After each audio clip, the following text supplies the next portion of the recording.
Assalamualaikum teman-teman, selamat datang di Montessori di Rumah. Halo, namaku Farah dan aku adalah seorang ibu dari anak balita, anak toddler berusia Masya Allah sudah 24 bulan. Dan pada kesempatan kali ini aku akan sedikit bercerita tentang sensory play. Jadi kalau misalkan teman-teman mendengar kata-kata sensory play, apa sih yang ada di pikiran kalian?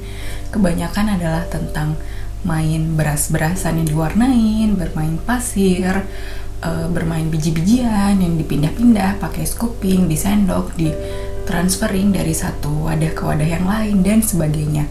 Padahal kalau dipikir sensory play itu lebih jauh dari itu. Jadi seorang manusia menangkap apapun dari sensorinya dia itu dari mana saja, dari kulit melalui perabaan. Itulah yang biasa kita kenal dengan sensory play pada umumnya, menggunakan beras, menggunakan pasta kering dan sebagainya itu.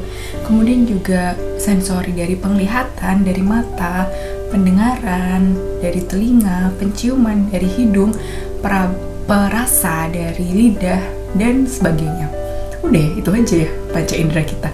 Nah, itu semua harus dilatih pada anak untuk ditajamkan sensorinya itu, ditajamkan kemampuannya untuk menyerap rangsangan-rangsangan dari luar itu. Jadi sebenarnya nggak cuma tentang perabaan saja, nggak cuma tentang tangan aja. Meskipun memang sensory play dengan menggunakan tangan itu pasti manfaatnya banyak sekali, seperti itu. Nah, pada kesempatan kali ini aku akan bercerita tentang sensory play, tentang bagaimana cara melatih kepekaan sensori anak dari sisi hidung atau penciuman. Jadi di sini ada materialnya, material yang mudah sekali untuk dibuat, yang sesuai dengan kaidah Montessori tentunya. Nah, kalau di sini teman-teman lihat, ini adalah spice jar atau wadah untuk bumbu yang sudah kosong. Nah, di sini aku punya 6. Coba aku tunjukin ya. Nah, ada yang berwarna biru, ada yang berwarna pink. Kemudian ini yang masih kosong ya, aku mau tunjukkan ke teman-teman. Jadi di sini anak-anak diajarkan untuk menajamkan penciumannya.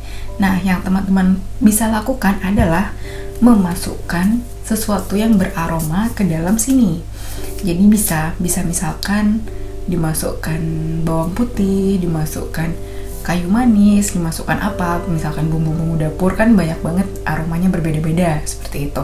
Atau misalkan teman-teman suka pakai essential oil, ditaruh aja di kapas, terus ditetesin di situ, terus kapasnya dimasukin ke sini gitu.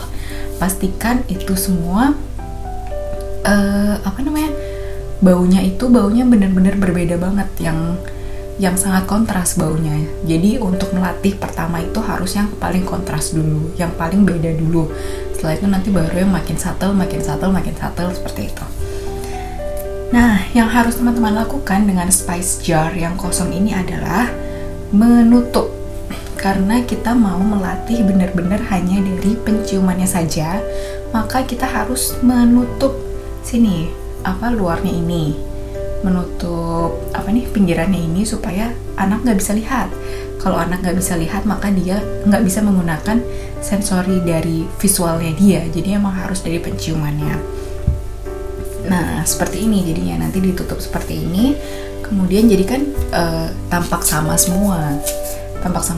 Atau kalau misalkan teman-teman menggunakan cotton bud dan essential oil, itu yang nggak usah ditutup nggak apa-apa. Kok cotton bud sih, menggunakan kapas dan essential oil itu nggak usah ditutup juga nggak apa-apa, karena sama aja tampaknya kan ya cuman kapas-kapasan doang kayak gitu kalau misalnya untuk lebih gampang. Tapi kan not everyone has essential oil, so ini yang lebih general aja, ini ditutup seperti ini. Kemudian sebenarnya ini ada 3, jadi ada 3 yang berwarna biru dan ada 3 yang berwarna pink. Ada 3. Nah, setelah itu kita isi deh masing-masingnya. Jadi major goalnya, tujuan besarnya adalah mencocokkan bau di yang biru dan yang pink. Nah, jadi misalkan ini ada bawang putih dicocokkan sama, terus ada apa dan apa cocokkan sama, ada apa dan apa cocokkan sama, kayak gitu. Itu adalah major goalnya.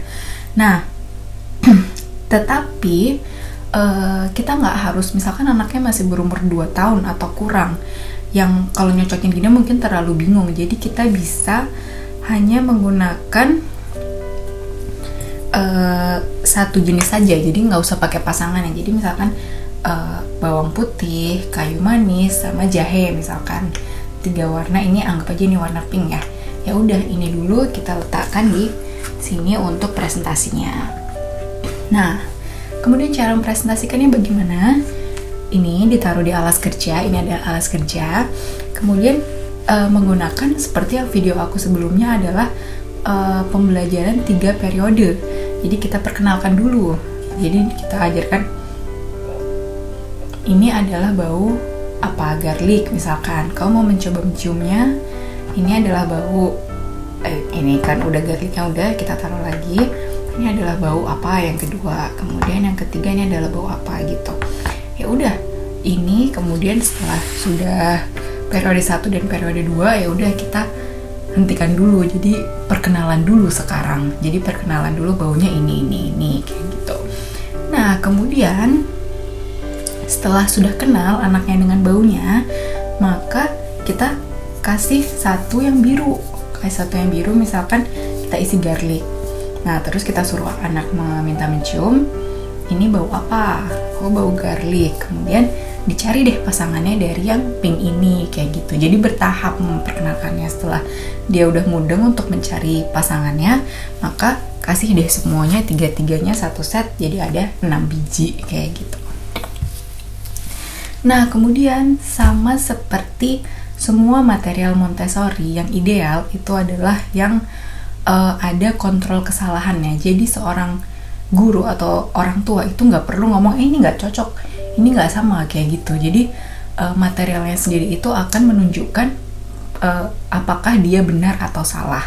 Nah, caranya gimana? Caranya adalah di bagian bawah, kalau teman-teman bisa lihat, di bagian bawah kita tempel stiker untuk bau yang sama. Jadi misalkan ini stikernya sama-sama berwarna hijau, kemudian misalkan ada lagi berwarna biru, kemudian yang ini berwarna kuning, kayak gitu.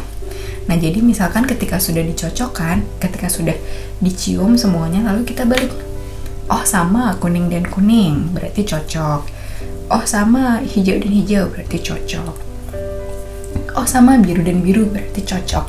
Nah, jadi semuanya cocok deh, kayak gitu. Jadi tanpa kita memberitahu benar atau salah. Kalau misalkan dia salah, ya nggak cocok, gitu aja.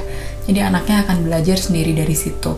Kenapa penting sekali untuk kita nggak selalu komen ini salah, ini benar, seperti itu? Karena ketika anak terlalu banyak menerima bahwa ini salah, dia jadi menjadi tidak percaya diri untuk mencoba lagi. Aduh, takut salah lagi, kayak gitu. Jadi biarkan mereka bereksplor. Kalau salah ya udah, karena bukan kita yang bilang kalau salah, tapi memang materialnya bilang seperti itu, kayak gitu.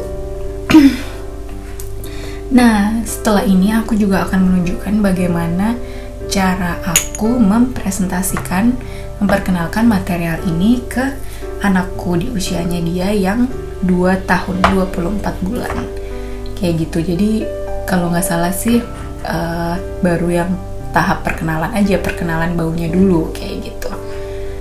Oke, begitu deh teman-teman. Ini adalah material yang mudah sekali dibuat, yang melatih sensori anak, melatih kepekaan sensori anak, dan juga bahan-bahannya yang gampang sekali ditemukan di rumah sehari-hari.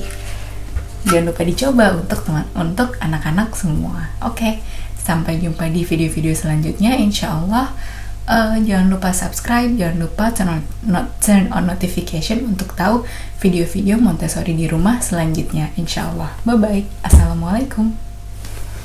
Assalamualaikum Mikal. Hari ini kita akan belajar tentang smelling bottles. Lihat, ini adalah materialnya. Begini cara kita membawanya. Mikal bisa tolong bawa ke alas kerja?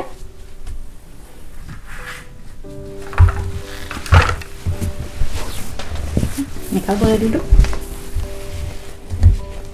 Nah, hari ini kita akan belajar dengan smelling bottles.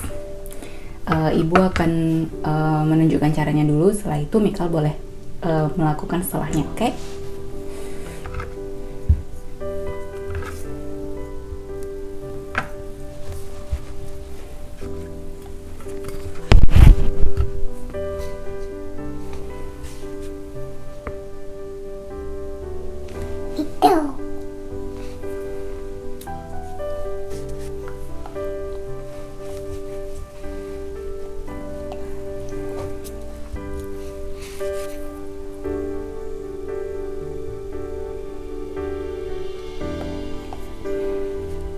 Apakah Mikal mau mencoba?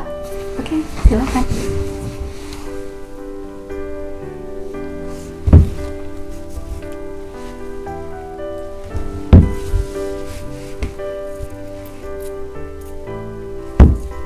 Nah, sudah selesai. Sekarang mari kita bereskan.